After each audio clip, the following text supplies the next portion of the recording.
लग्न करायचं पारुने. मारुती दादा, लग्न करून सुद्धा. मारुती दादा, मारुती दादा, काय ही अवस्था करून घेतली? चला उठा बघूया इथून. तुम्ही इथं वरती वरती बसा. चला. सावित्री नाही तसं मला सांगतो, माया पारुनीनं त्या देवी आईला फसवलो. देव तिला कधीच माफ करणार नाही करणार. मारुती दादा, माया पारुला मी किती सांभाळली का नाही, तिला शिकवली का नाही, तिच्यावर मी ना काय संस्कार केले, पण मी केलेल्या संस्काराला जागेलीच नाही ती. तिने सगळ्यांचा विश्वासघात केला ताई. तिने केलेल्या विश्वासघातामुळं माझी स्वाभिनिष्ठा ढळली ना.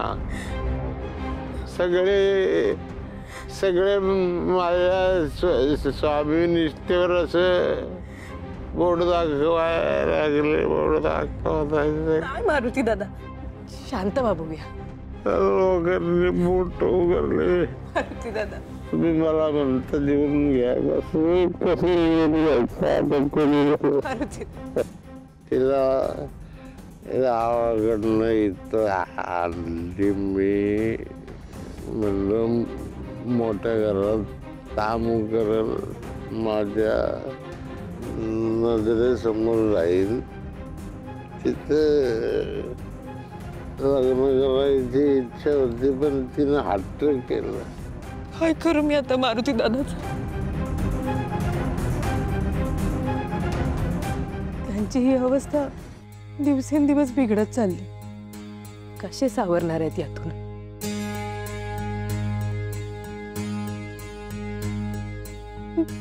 नाही बघवत आहे यांची अवस्था.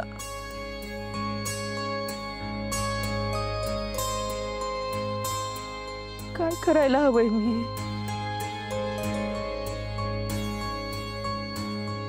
पारूला सांगू का?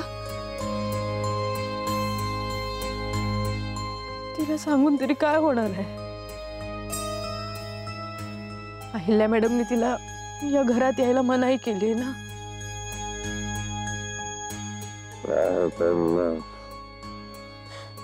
माझ्या भावाला अशा अवस्थेत नाही बघू शकत मी. मारुती दादा, हो उठा बघ, उठा उठा ना.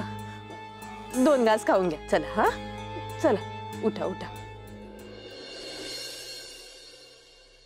आई, आई, काय रे? जरा ह्या चेकवर सही दे ना.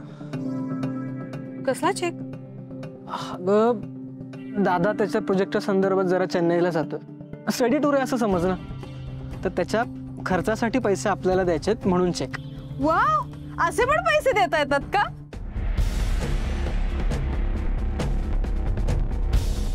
मग तसं असेल तर मला सुद्धा सिंगापूरला जायचंय स्टडी टूर साठी. तू काय करणार आहेस तिकडे जाऊन? सांगितलं ना, स्टडी साठी जायचंय. कसला? त्याच्या ते नाही का. हा तेच पण काय कसला स्टडी? दामिनी राहू दे, तू नको एवढे कष्ट घेऊस. अच्छा, म्हणजे तसंही मला जाता येणार आहे. वा, हे आवडलंय मला. द्या पैसे द्या. काकू जरा महत्वाचं बोलतोय मी, थांबशील प्लीज? आई से नाही करू शकत. का? आपण आदित्यला त्याच्या स्टडी टूर साठी पैसे देण्याचा काय संबंध? काय संबंध म्हणजे अगं आपण स्पॉन्सर करतो ना आपल्या एम्प्लॉईजना. त्यांना स्टडी टूर साठी जायचं असेल तर त्यांचा राहण्याचा खर्च, जाण्याचा खर्च सगळं आपण करतो, राईट? कंपनी पॉलिसी आहे ना ही. मग जर आता दादा स्टडी टूर साठी चेन्नईला जातोय तर आपल्याला त्याचा खर्च केला पाहिजे, राईट? हे बघ आई, नियम सगळ्यांना सारखे असले पाहिजेत, बरोबर ना? बरोबर आहे, नियम सगळ्यांना सारखेच आहेत. पण आता तुझी थोडीशी गल्लत होती. आपण ही स्पॉन्सरशिप आपल्या एम्प्लॉईजना देतो. पण आदित्य आता आपला एम्प्लॉई राहिलेला नाही, त्यामुळे आपण त्याला स्पॉन्सर करण्याचा काही संबंधच येत नाही. हे नियम आता कधी बदलले आई? आहा, नियम बदललेले नाहीयेत. माणसं बदलली आणि त्यांच्या जागा बदलल्या. नियम तेच आहेत. त्यामुळे आदित्यला आपल्या फंडा व्यतिरिक्त एकही रुपया मिळणार नाही.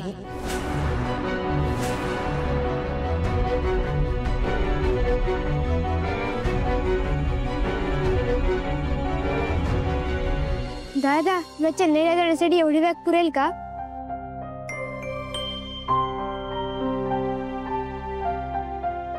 हो बर, थँक्यू. हे बघा, आपल्या समद्यांसाठी ही चांगली संधी चालून आली आहे. आपण समद्यांनी मिळून काम करायला पाहिजे. आपल्याला त्या मुलांसाठी डबे बनवायचे. 40 डबे माझ्या एकटीच्यानं नाही बनणार, म्हणजे मला नाही शक्य बनणार.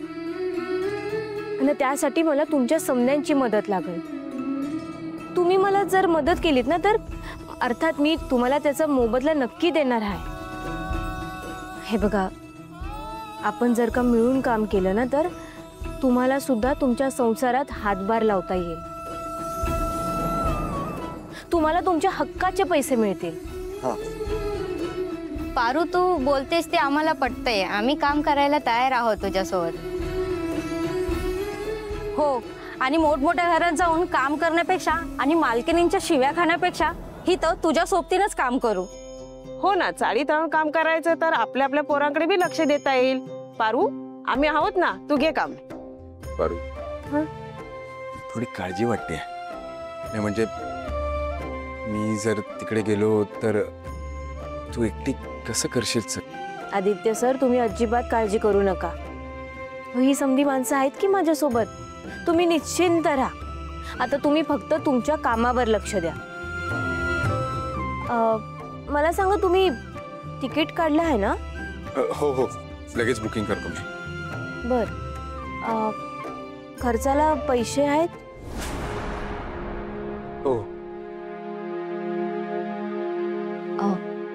ठीक आहे, द्या.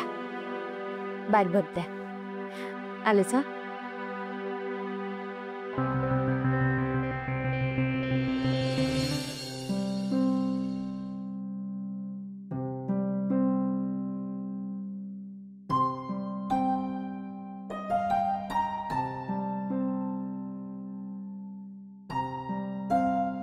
मला माहिती आहे तुमच्याकडे पैसे नाही आहेत,